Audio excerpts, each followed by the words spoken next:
Hello students, how are you? Welcome back to history with Rohini. मैं रोहिणी दुबे, आपकी history teacher. हम पढ़ रहे हैं विषय इतिहास क्लास 12th के लिए, जिसमें हमारा चल रहा है 6th चैप्टर। 5 चैप्टर हम कंप्लीट कर चुके हैं और 6th चैप्टर भी हमारा लगभग खत्म होने की तरफ है। काफ़ी चीज़ें हमने पढ़ी, जैसे कि उसका नाम है भक्ति सूफी परंपराएं, जिसमें हमने भक्ति परंपराओं को पढ़ा, सूफी परंपराओं को भी हमने पढ़ा।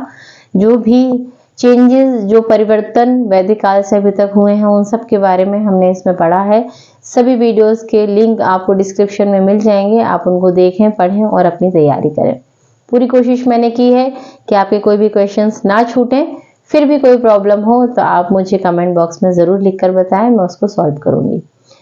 तो स्टार्ट करते हैं आज का क्लास।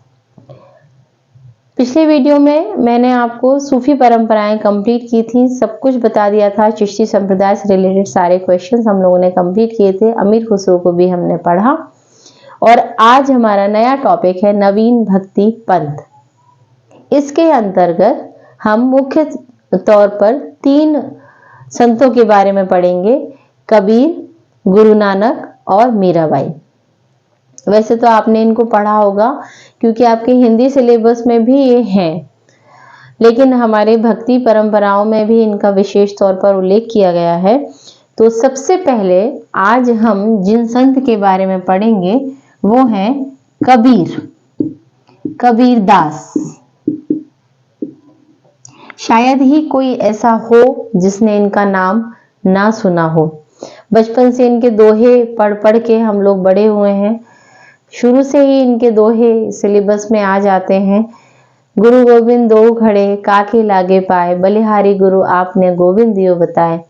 तो कबीरदास का ये दोहा तो बहुत ही ज्यादा फेमस है, सबने इसको सुना है। चाहे किसी को ये पता हो कि ये किसका है, नहीं पता हो तो भी उसको ये आता जरूर है।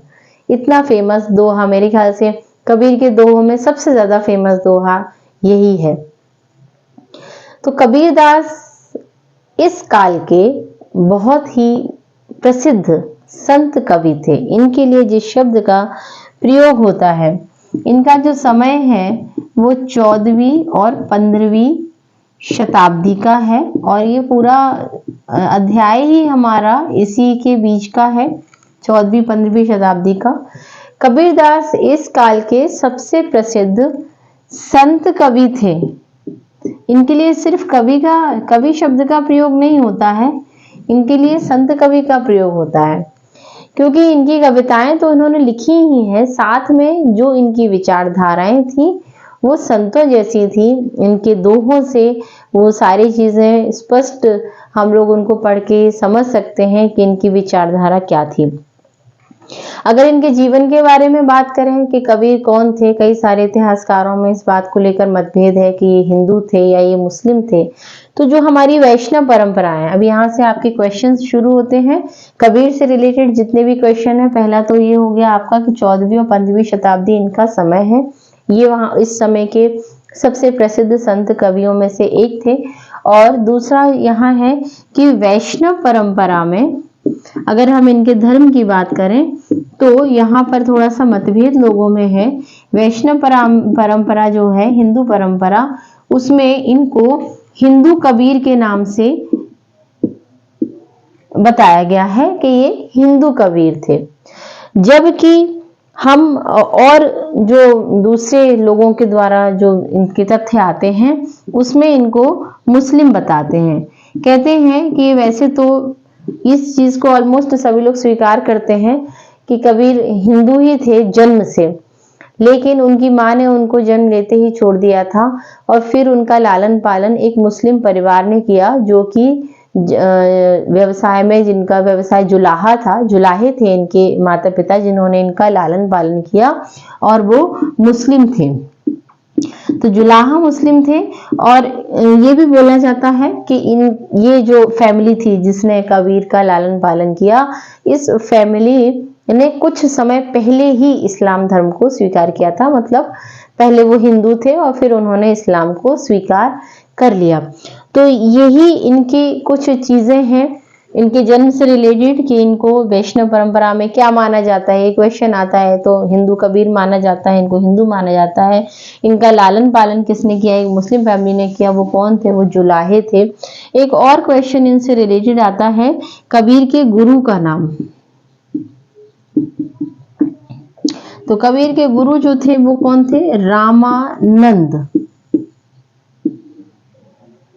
रामानंद कबीर के गुरु थे।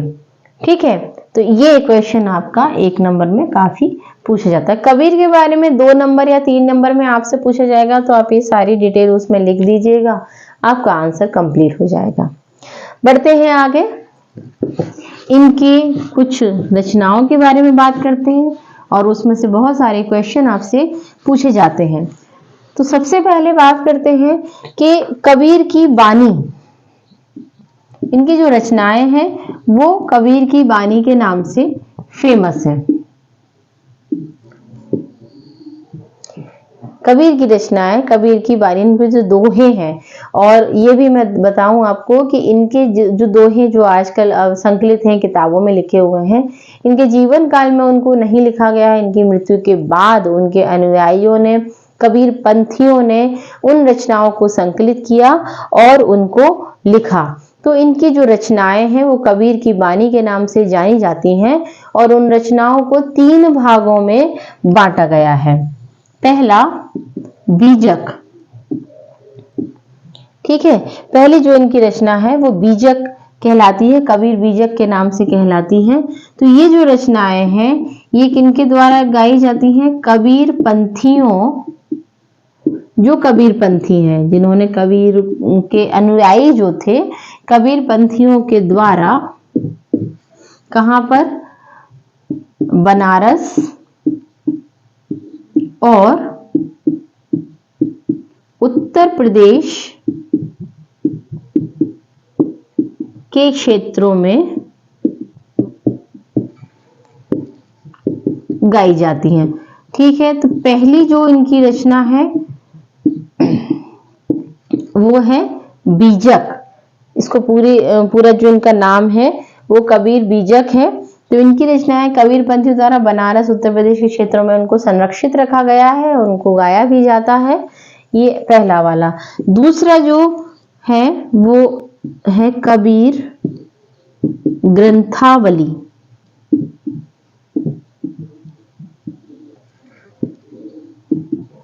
ये कबीर ग्रंथावली है और विशेष तौर पर ये राजस्थान में प्रसिद्ध है। राजस्थान में दादी पंथियों से इसका संबंध है। तो कबीर ग्रंथावली में क्या लिखेंगे, इसका संबंध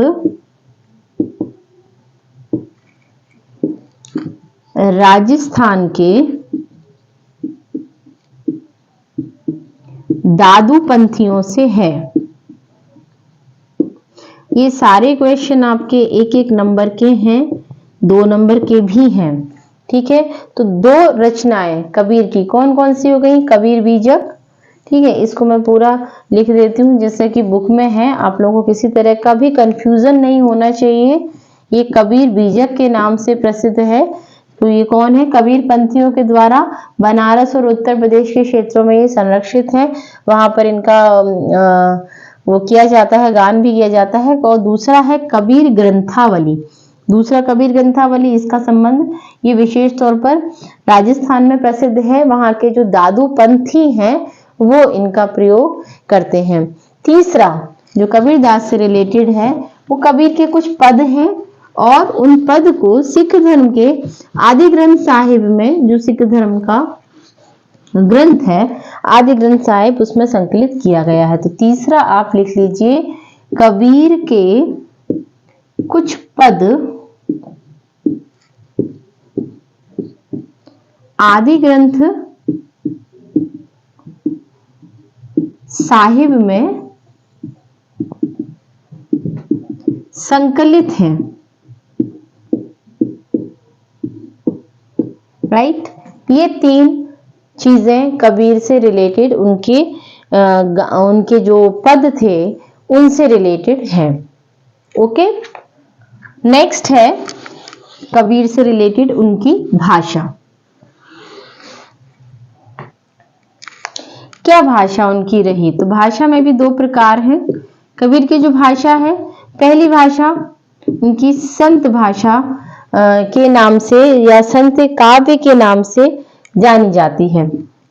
पहली भाषा हो गई संत भाषा। इस भाषा को निर्गुण,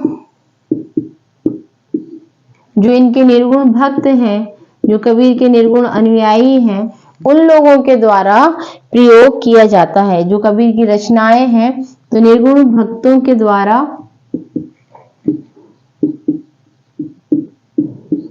प्रयोग की जाती है ये भाषा। निर्गुण भक्त क्यों? निर्गुण भक्त इसलिए क्योंकि कबीर खुद भी निर्गुण ब्रह्म के उपासक थे। उस पर भी हम लोग अभी बात करते हैं कि वो है क्या। तो संत भाषा, भाषा में पहली भाषा इनकी हो गई संत भाषा, जिसका प्रयोग निर्गुण कवियों के द्वारा खास तौर पर किया जाता है। और दूसरा, जिसमें से एक आपका 2 नंबर का क्वेश्चन बहुत ज्यादा बनता है, वो है उलट बांसी। ये भी कबीर की भाषा में से एक है। उलट बांसी कबीर की विशेष प्रकार की रचनाएं हैं जिनका अर्थ उल्टा होता है। तो उलट बांसी, आपके लिए क्वेश्चन सिर्फ इतना है कि कबीर उलट बांसी किसकी रचनाएं हैं। जैसे कि कल के वीडियो में मैंने पढ़ाया था कौल किसकी रचना है, तो अमीर खुसरो उसका आंसर था। उसी तरीके से यहाँ पर भी आपसे पूछा जाएगा उलट बांसी किसकी रचना है, तो उलट बांसी जो है वो कबीर की रचना है, ठीक है ना।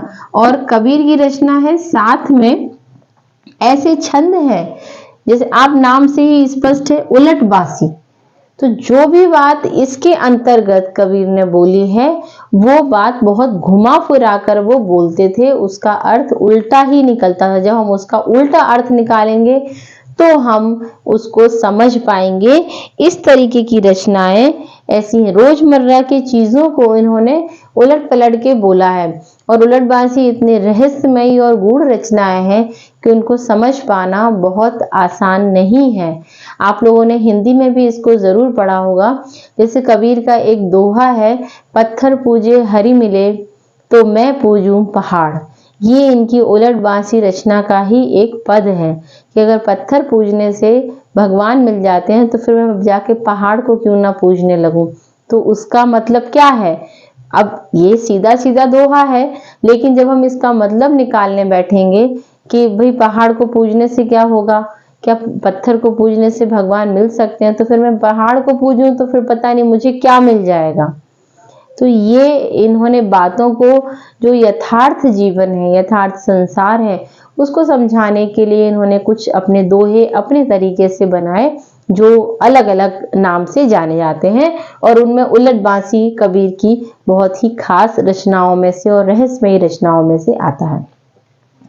कबीर की वाणी की एक विशिष्टता क्या है कि कबीर ने किस तरीके की बात करी है, कैसे संत थे, तो उस पर भी हम लोग थोड़ी सी चर्चा कर लें कि कबीर की विशेषता की अगर हम बात करें तो कबीर जो थे वो निर्गुण ब्रह्म के उपासक थे।